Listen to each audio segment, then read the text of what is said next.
आणि प्रचंड ही गर्दी अजून वाढलेली आहे। IPS संदीप गिल हे कन्व्हिन्स करण्याचा प्रयत्न करतायत विद्यार्थी प्रतिनिधींना की आपण शांततेच्या मार्गाने आपण नेत्यांना भेटा, शिष्टमंडळ पाठवू, असं बरेच पर्याय सुचवत आहेत।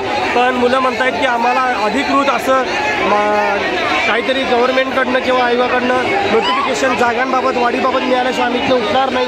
काही करून आंदोलन शांत करून मुलांना इथून पांगवण्याचा प्रयत्न पोलीस प्रशासनाचा आहे आणि IPS संदीप गिल हे कन्व्हिन्स करण्याचा प्रयत्न करतायत सर्व विद्यार्थी प्रतिनिधी। आपण पाहू शकतो या ठिकाणी पगडीवाले IPS संदीप गिल कन्व्हिन्स करण्याचा प्रयत्न करतात विद्यार्थी प्रतिनिधींना।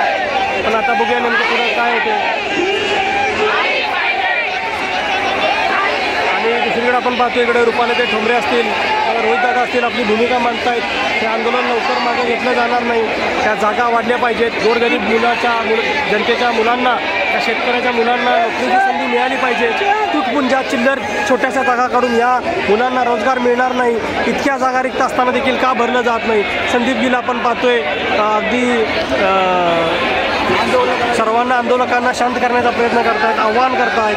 पण त्यांनासुद्धा हा मुलांचा प्रश्न पटलेला आहे। ही ज्वलंत समस्या त्यांना देखील समजलेली आहे।